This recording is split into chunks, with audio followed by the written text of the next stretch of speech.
Hello everyone, ObsidiusFan here for yet another countdown about boss battles.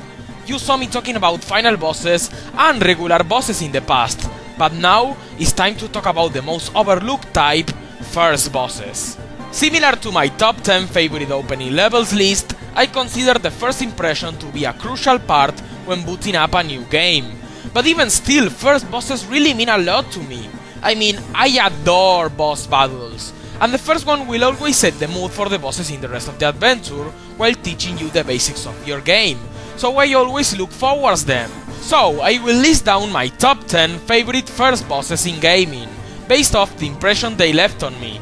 Of course, it's obvious some of them are featured in some of my favorite opening levels, as seen in a previous countdown.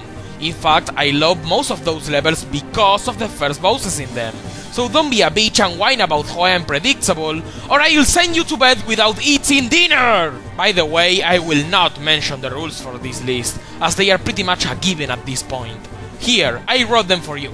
Good, so let's get started, shall we?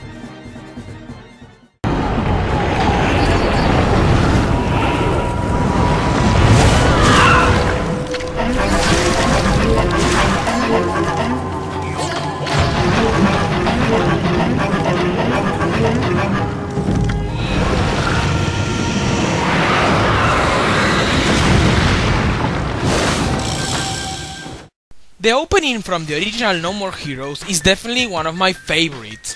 We are introduced to the badass protagonist Travis, we are introduced to his story, and we get to fight the first assassin he ever killed, HELTER SKELTER.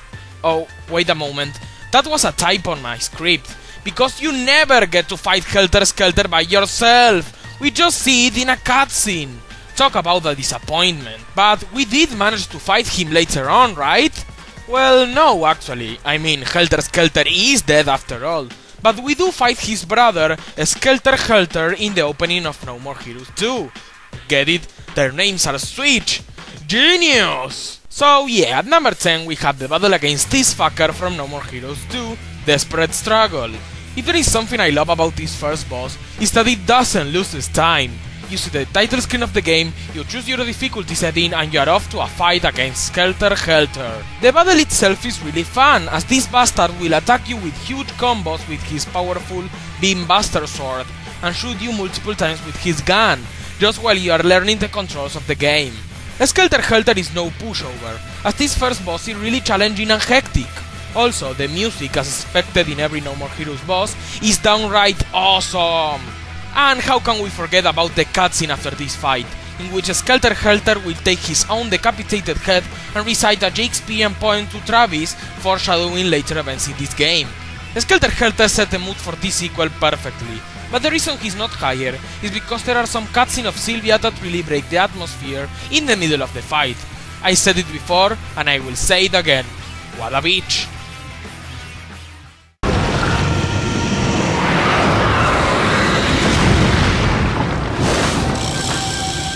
Boss battles in Resident Evil 4 range from good, to decent, to oh my god, take that out of my face! But at the end of the day, this game's bosses are not one of its strongest points, as is expected with every survival horror game. However, there is one battle from Resident Evil 4 that stuck into my mind forever, and it is, obviously, the first boss in the entire game, the LAGO. The LAGO is a marine animal infected by Las Plagas after Los Iluminados experimented with it. This huge beast attacks Leon motherfucking Kennedy in a lake at Spain, and this epic first boss battle begins. You will have to control a boat and shoot harpoons at the LAGO while avoiding its attack, and if it hits you, it's obnoxious QuickTime event time! The battle is really entertaining, the controls for the boat are really fluid, and defeating this giant fish with harpoons feels so satisfying. Overall, it's a really epic and dynamic fight, especially if you compare it to the rest of the bosses in Resident Evil 4. It's a perfect battle in an otherwise lackluster collection.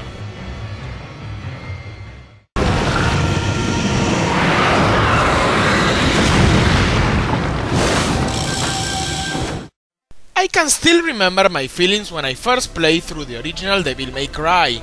I was a little bit intimidated. I've heard this franchise was ass-kickingly hard, and I was expecting to have a bad time playing it. However, I found the first two missions of the game to be very simplistic. Not necessarily easy, but not as challenging as I was expecting. I mean, it has puppets! Yippee! But then, just when I was underestimating Devil May Cry, the first boss of this franchise appeared, Phantom. Now don't let this odd name choice fool you, as this is no ghost. Phantom is a badass fire spider. Well, actually he's a scorpion, but... Potato. This design is really appealing for me, as I think both arachnids and fire are pretty badass. Phantom will not hesitate in attacking Dante with everything he has. Fireballs from his mouth, lava pillars from the floor, and even his own claws. You will have to be very careful with each one of your movements while attacking his face. For DMC veterans, Phantom must be a piece of cake, but when you are new at this franchise just like I was back in the day, you will lose plenty of times. But even still, the challenge was fair and satisfying in an overall amazing first boss that is a perfect presentation in a franchise full of epic, challenging battles. Sadly, the reason Phantom is not higher is because you don't actually get to kill him on the first encounter, as the game will recycle him and make you fight Phantom many other times. That's a shame, but it doesn't stop him to be number 8 on my list.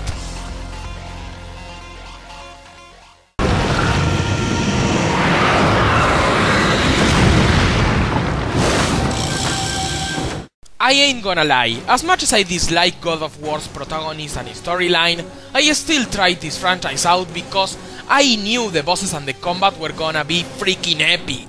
And I was not disappointed, as the famous battle against the HYDRA from the original game takes the number 7 spot. Okay, yeah, I'll admit it, as a boss battle I prefer the Colossus of Rhodes from God of War 2. But when I played that game, I already knew what to expect from God of War bosses. However, when I played the original one, I was surprised by the level of quality of these battles. Now, the opening level of God of War was on my other countdown, and the HYDRA is the main reason for this. First of all, look at this freaking thing! Not only is it huge and intimidating, but for a franchise that relies mostly on Greek mythology, choosing the most famous Greek monster was a genius move from the developers. Now, this fucker will pop out all over the entire level using his different heads and trying to eat Kratos, and you will have to avoid and beat the crap out of it in order to continue through the level. The build-up for the fight against the HYDRA was very intense, but when you reach the main head is where the real fight begins. You will have to attack the small heads and pierce them with a platform just so you can climb the mast of the ship and attack the big head. This battle is incredibly epic and full of satisfying combat. The finisher in which you grab the HYDRA with your blades and impale it with the mast is just so awesome and satisfying! However, the reason this amazing monster is stuck at number 7 is because you fight him as my least favorite protagonist in all of gaming, Kratos, and he shows how much of an asshole he is right after the HYDRA is dead. Well, I guess I can't really blame the HYDRA itself, no wonder it's so angry. I mean, look at what Sora did to its brother!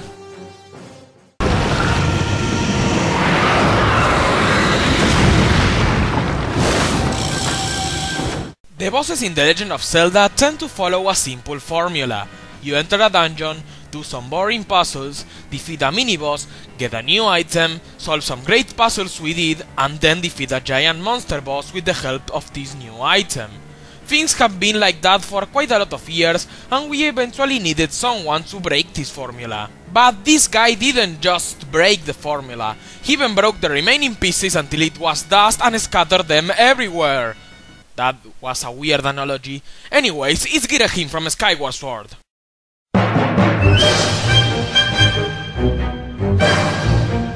Being the boss of the Skyview Temple and the first one in the entire game, GHIRAHIM is definitely one of my favorite villains in all of gaming. When he first appears, he pretty much gives you a precise first impression. He is crazy, random and violent, and that's just too awesome for a character like him. But apart from his first impression, the actual gameplay is where it's at. You can't defeat GHIRAHIM with the item you got in the dungeon. He acts as the first boss in order to show off the motion controls of this game. He will move his hand according to the movements you make with the controllers, so you will have to be very careful when you try to attack him. If you fail to avoid his tricks, GHIRAHIM may even steal your own sword and attack you with it. This fight truly requires raw skill with the motion controls of the Wii. After you damage him enough, GHIRAHIM will pull out one of his own swords, and of course, his battle style fits his personality perfectly. Insane. He can teleport, swing his weapon multiple times, and even attack you with those weird red gem thingies. It's an entertaining fight, it perfectly represents the weird character that GHIRAHIM is, and it shows what this game's motion controls are capable of. Sadly, he can't be any higher because, just like Phantom, you actually have to fight him several times during the rest of the game, as he's one of the main villains. Well, this is still an amazing character and boss battle, and I seriously hope GHIRAHIM appears as a Super Smash Bros. Fighter in the future. I mean, can you imagine that little tongue thingy as a taunt?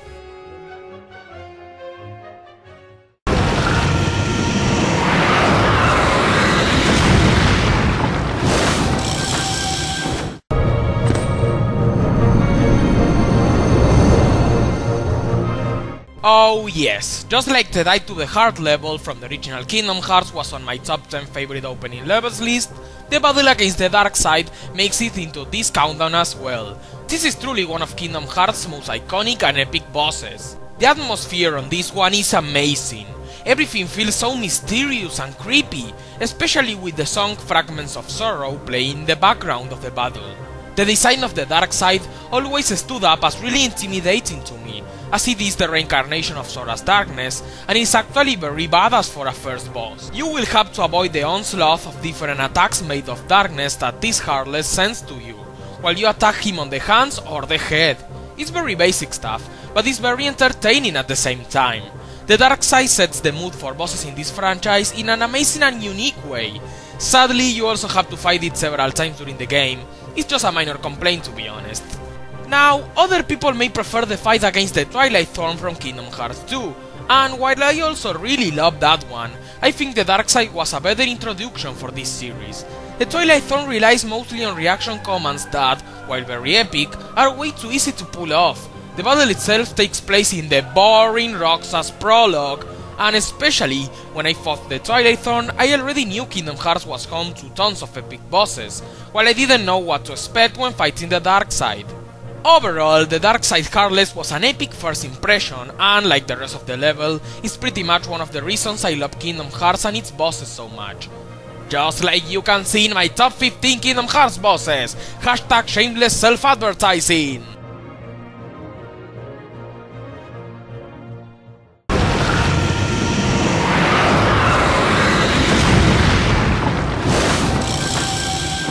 The group of zombie bosses must be my favorite thing in the entirety of Lollipop Chainsaw. Well, my third favorite thing, right after both of Juliet's boobies. Oh crap, I better admit that was a joke before the Tumblr feminist get me! No, but really, the zombie lord bosses from this game are extremely fun and memorable, and while the best battle in the game is definitely the one against Louis Legend, the second must be the first boss in the entire adventure, Zed. Now, what is this? What are we looking at?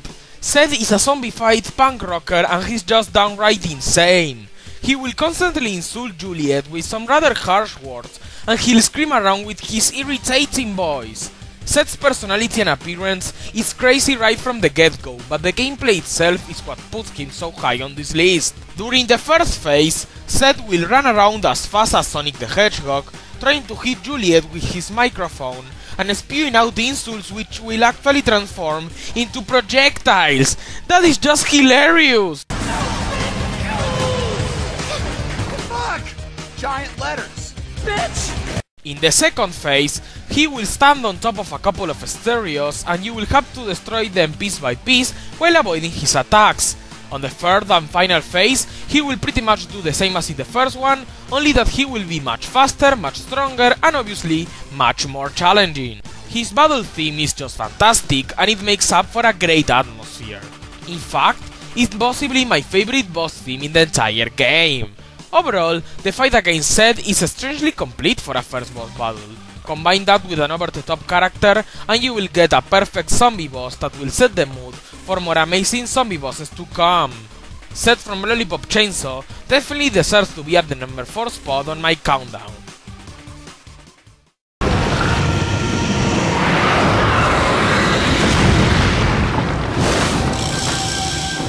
If we take a look at first bosses in the Crash Bandicoot franchise, we are not gonna find something too impressive, to be honest. Papu Papu? You fail. Ripperoo? You fail. Tiny Tiger? You fail. Crunch and Rockco? You fail. No. In order to find my favorite first boss in this franchise, we will have to take a look at my favorite opening level in all of gaming, Jungle Bungle from Crash to Insanity. Oh yeah, at number 3 we have the great first boss battle against Cortex and the MECHA-BANDICOOT. Just like I mentioned, the level this fight appears on is my favorite opening one, and this first boss is clearly one of the reasons.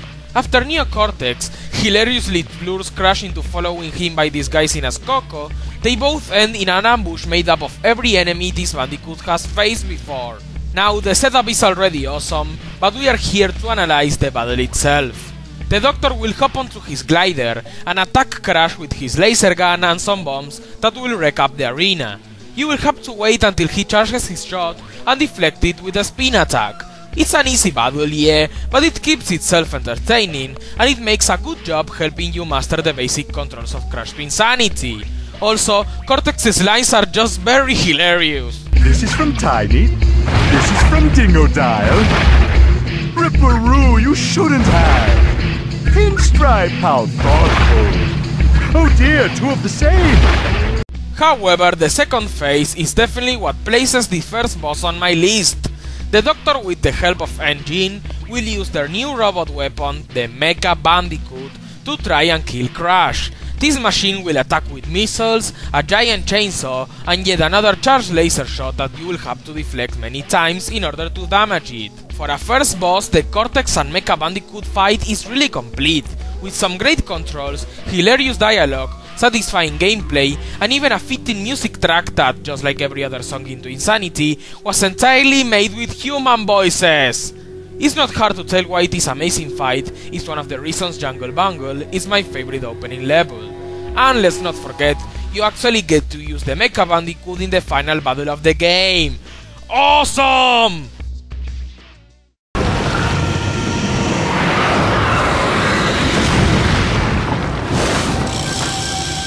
When you begin playing a game like Shadow of the Colossus, you will have high expectations for the boss battles. I mean, after all, they are the main focus of the entire game.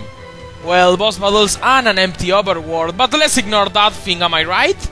And obsidiously, the first Colossus of Shadow of the Colossus makes it into my list, Balus. I personally believe that this battle should be presented by every game designer to learn how to set up the mood for an entire adventure. This thing is just enormous, and it's up to you, Wander, to climb up to his leg, stab it, and then climb through his back until you reach the weak spot on the head. For being an opening boss, Balus feels extremely epic. While the second Colossus does a better job introducing the basic controls of the game, I still think this fight makes good use of the weird yet comfortable control scheme of this title.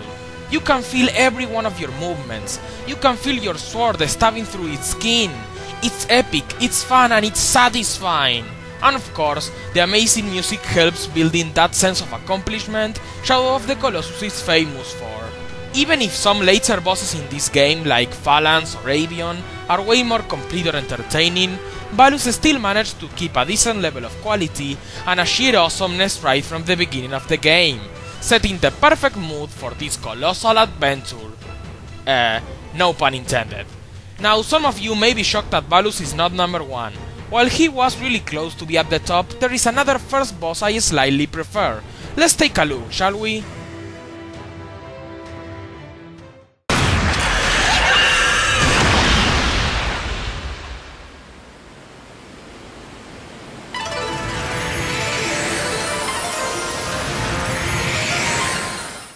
Have you ever heard of a Metal Gear? You know, those giant nuclear weapons that usually have the role of a major plot point and one of the final bosses of most Metal Gear games? Yeah, pretty intimidating, ain't it? Well, imagine one of those as a first boss. Indeed, my favorite first boss in gaming is none other than the Metal Gear Ray from Metal Gear Rising: Revengeance. Just look at this thing. You are not even 15 minutes into this game and they already make you fight this massive enemy. And of course, the fight itself is just amazing. In fact, that's one of the things I love so much about this first boss.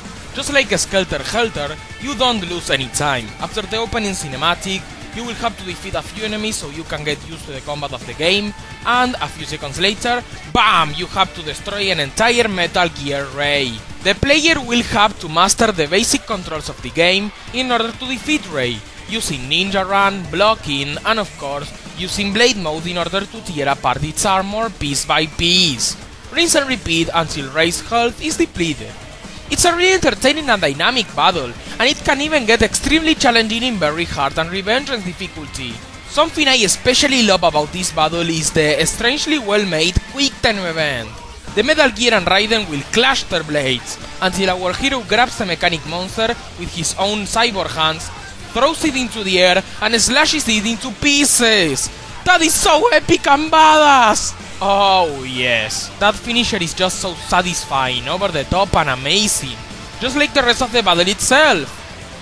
Oh, you thought this first boss was over already? Nope.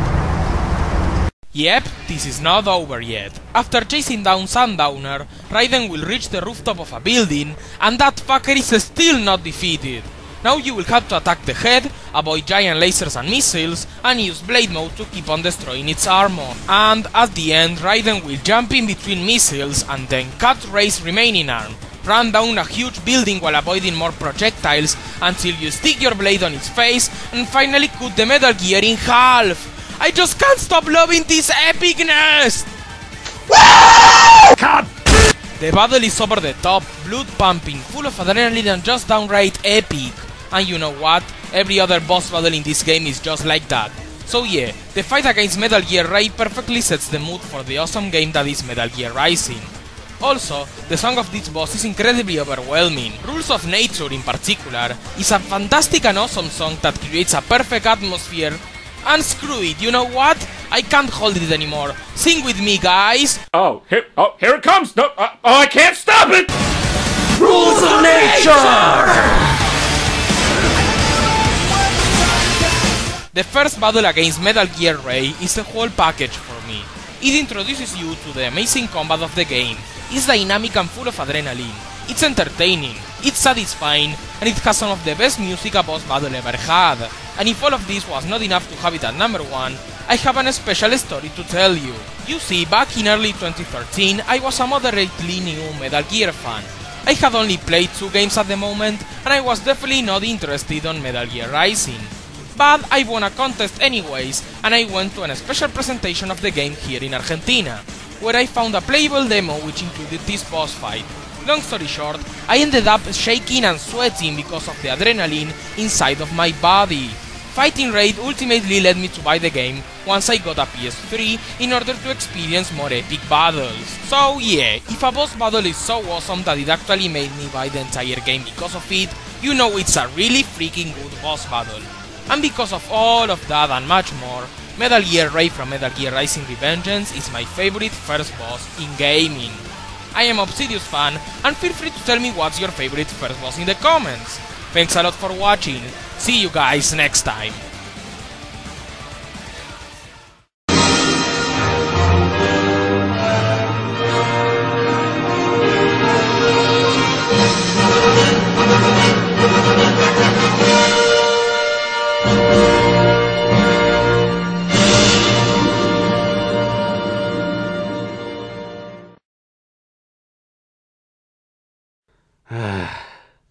Don't you love that feeling when you've been screaming rules of nature into a microphone for the past 10 minutes just so you could get a cameo right? It's the best.